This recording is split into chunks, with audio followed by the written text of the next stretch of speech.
당신은 누구입니까? 허리영성 은사자이십니까?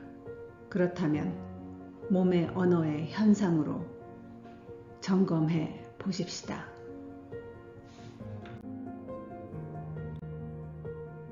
오늘 이 허리의 영성의 단계 안에 방클의 은사자님들 모든 분들이 계신다면 우리 방클의 사역을 주님께서 참으로 기뻐하실 것입니다. 중요한 시점이니 지난 시간 잠시 정리하고 들어갑시다. 에스겔 47장은 꼭 묵상하십시오.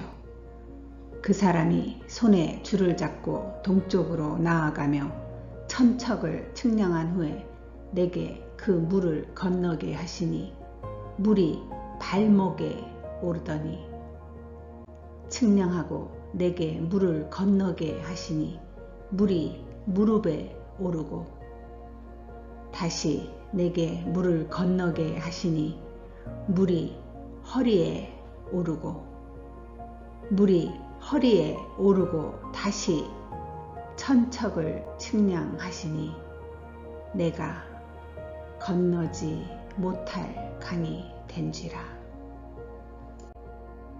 자, 발목 영성은 첫째, 혼의 방언으로 기도를 시작합니다.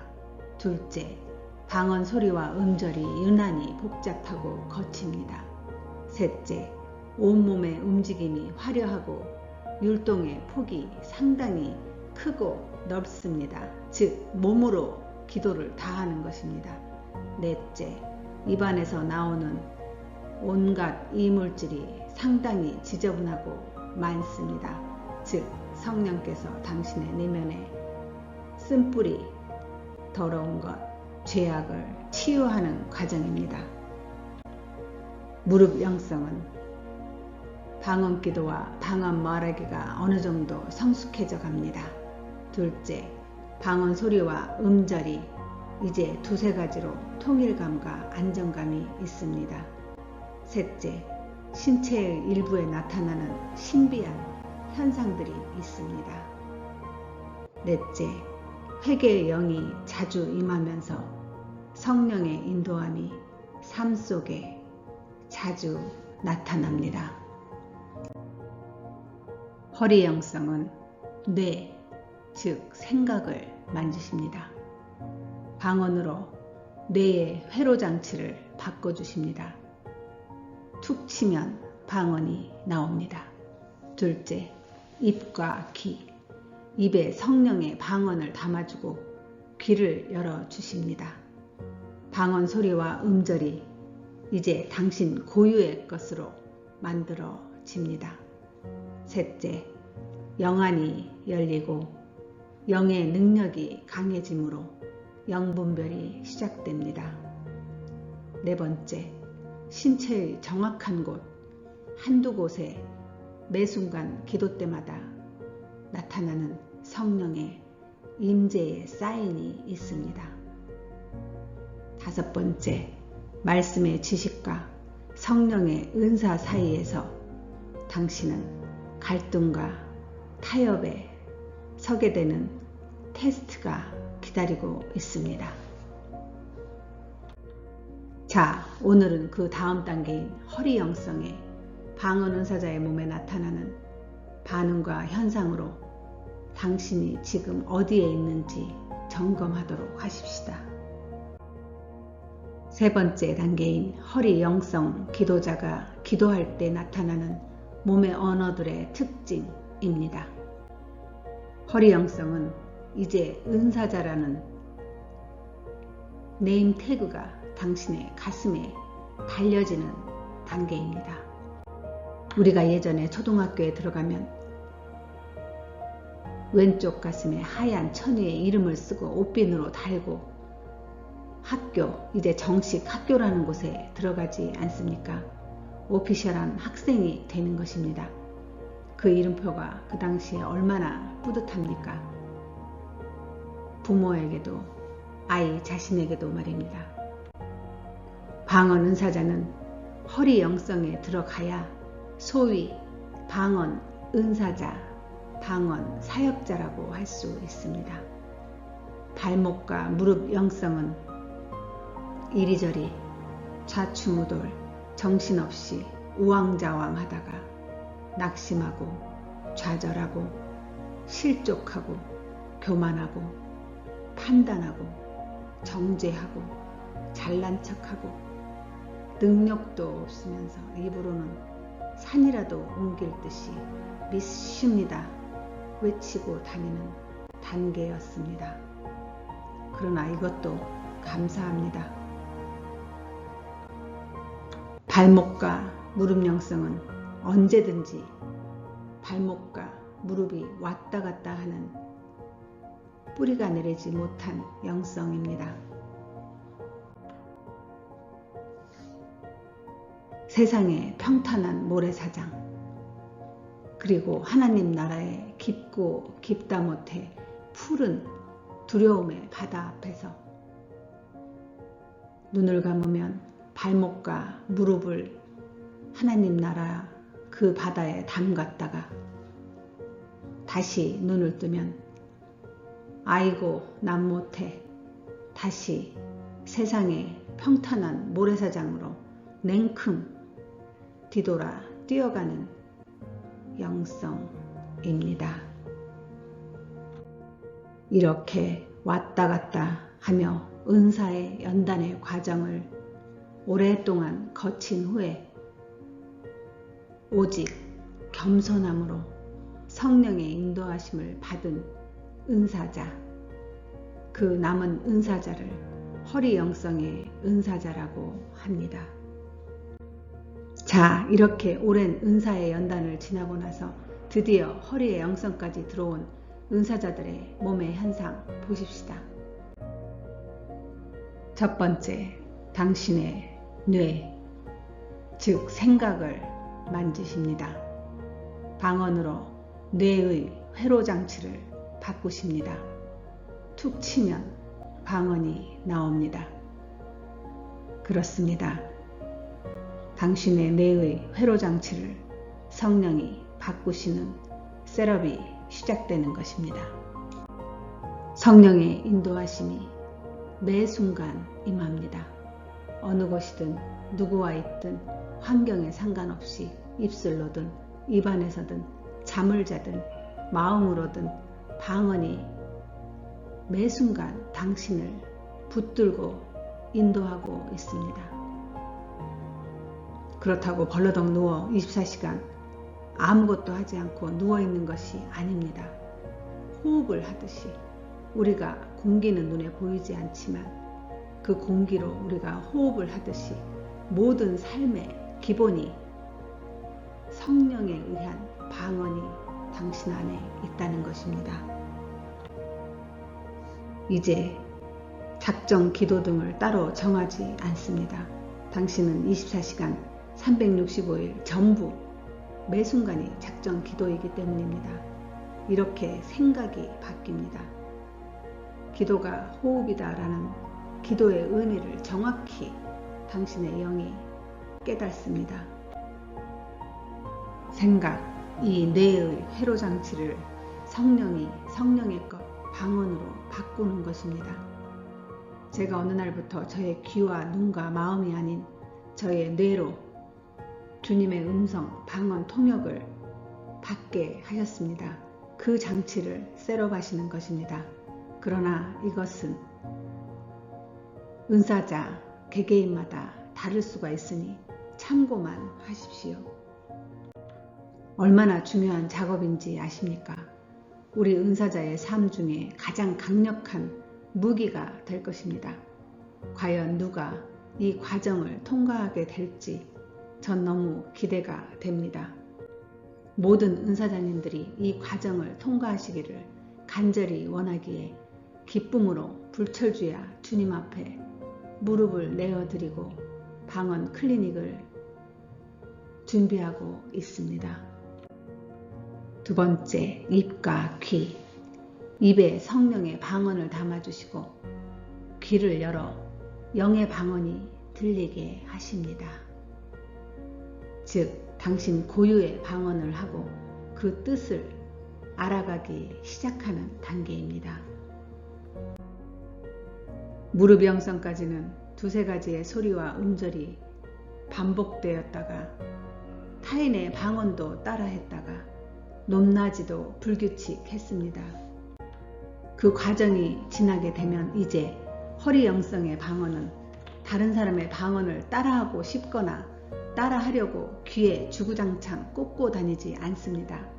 왜냐하면 주께서 이제 당신의 귀에 직접 주님의 음성을, 고유의 음성을 들려주어야 하기 때문에 당신과의 소통의 길을 만들기 위함입니다.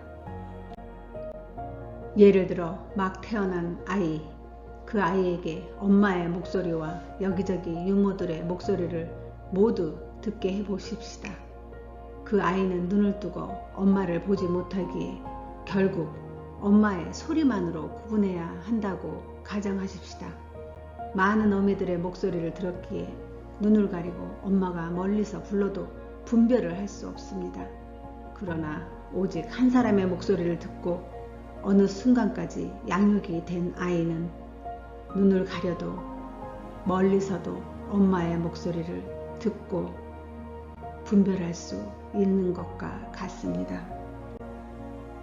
그리고 이제는 무릎까지는 당신이 주로 기도를 하는 단계였으나 이제 허리 영성은 기도를 듣는 영성이 되어야 하기 때문에 하나님께서는 꼭 이 작업을 하셔야 합니다.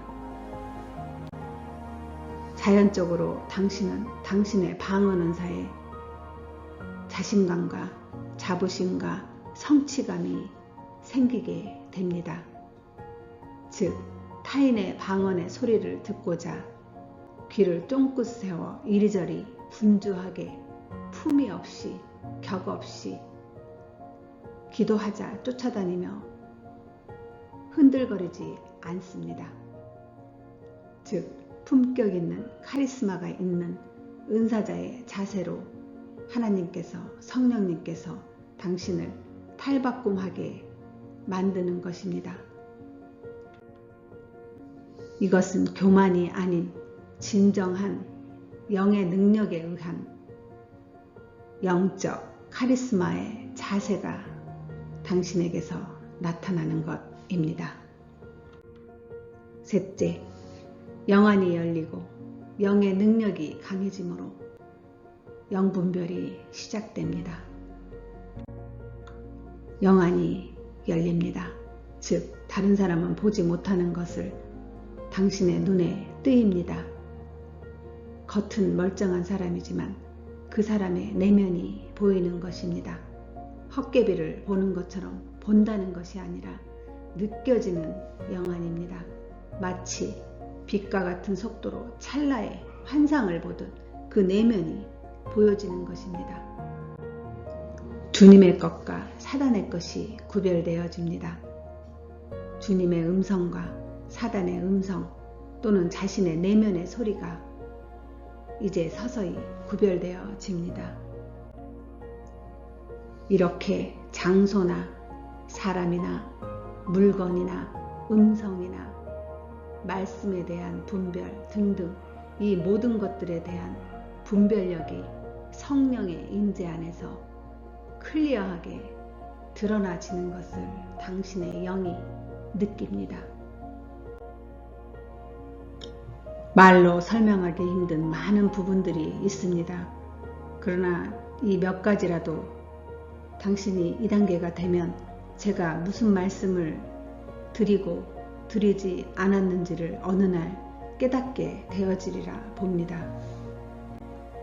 네 번째, 신체의 정확한 곳, 한두 곳에 매 순간 기도 때마다 나타나는 임재 사인이 있습니다. 당신만 느낄 수 있는 말로는 설명하기 힘든 고유의 현상이 있습니다. 그렇습니다. 중요한 현상이고 반응이니 잘 들어보십시오. 이제 무릎 명상 때처럼 기도를 하러 들어가는 것보다는 일상 가운데 성령의 부르심을 느끼게 되는데 그것에 사인이 있습니다. 예를 들어 일상생활 중에 갑자기 마음과 신체의 한두 곳에 느닷없이 반응이 나타남을 당신이 느낍니다. 가슴이 두근거린다든가 손이 갑자기 뜨거워지거나 아무 문제가 없는데 애통하는 마음이 생긴다거나 안면 근육이 바르르 떨리면서 기도를 하고 싶다거나 불현듯 찬양이 듣고 싶거나 말씀을 묵상하고 싶거나 등등 작정한 어떤 기도 시간이 아닌 매 순간 느닷없이 당신을 부르는 성령의 임재가 신체의 두세 곳에 나타나기 시작합니다. 중보기도를 하도록 하시거나 아니면 당신이 모르는 위험 경보를 미리 알려주시거나 당신의 지경 안에 있는 모든 이들을 보호하라는 선포기도를 하게 하려는 것입니다.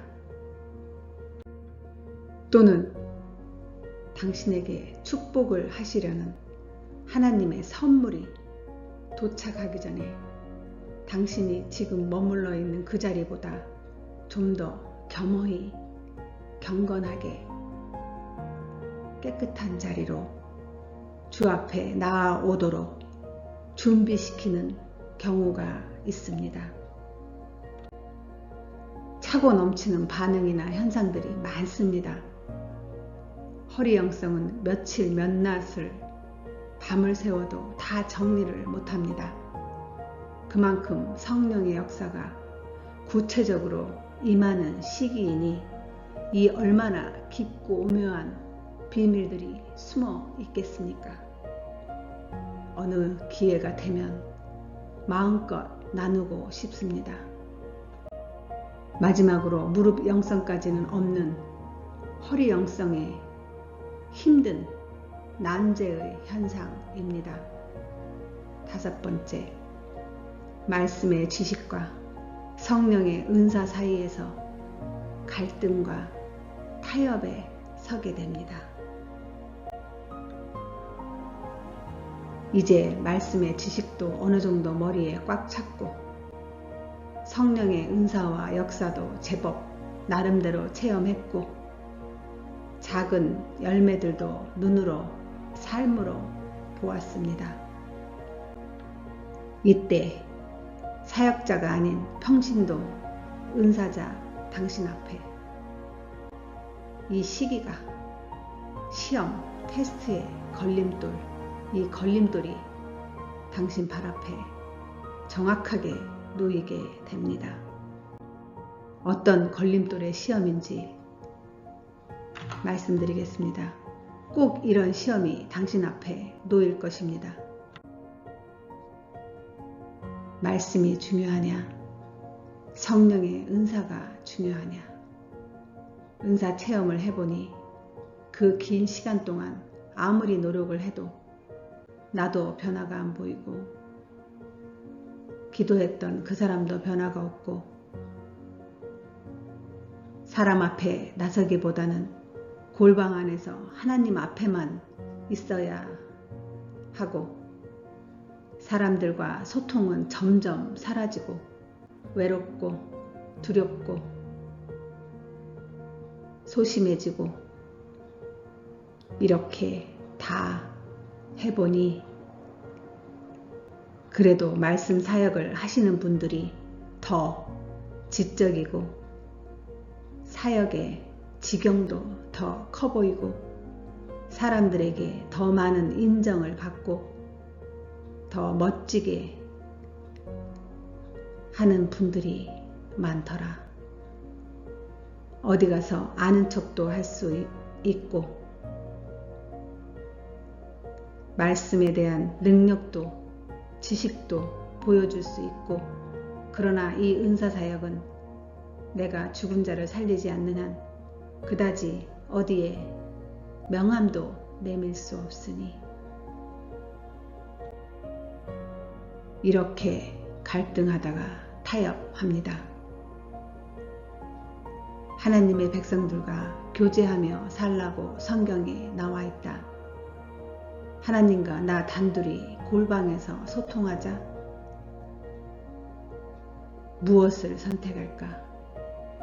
그래, 두 가지 다 하자. 사람들과도 교제도 하고 하나님과도 소통도 하고.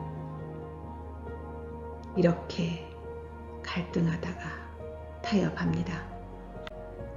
이 과정에서는 갈등과 타협의 두 가지 앞에 당신이 걸림돌의 테스트에 놓이게 되는 것입니다.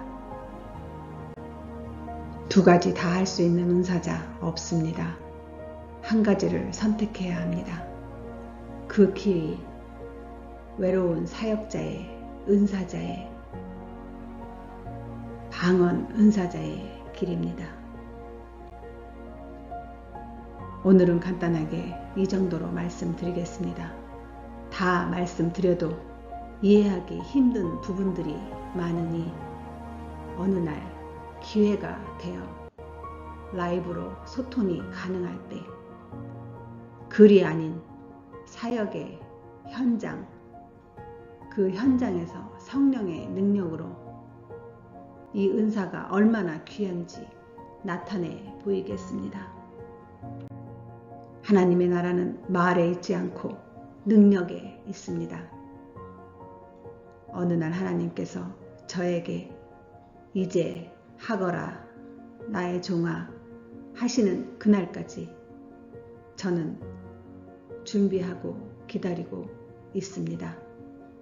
모든 은사자님들 멋지게 품격 있게 조용하게 은밀하게 주님 앞에서 준비하십시다. 은사자인 당신은 누구십니까? 발목 영성입니까? 무릎 영성입니까? 허리 영성입니까? 이 시간 당신 안에서 일하는 당신의 영성을 몸의 언어로, 몸의 현상으로 점검하며 나아가십시오. 적을 모르면 적에게 이길 수 없습니다. 당신 안에 당신의 적을 미리 알면 승리할 수 있습니다. 먼저 경험한 제가 저의 사역과 저의 개인의 영성에 공통분모의 열매로 정리한 것이니 참고하십시오.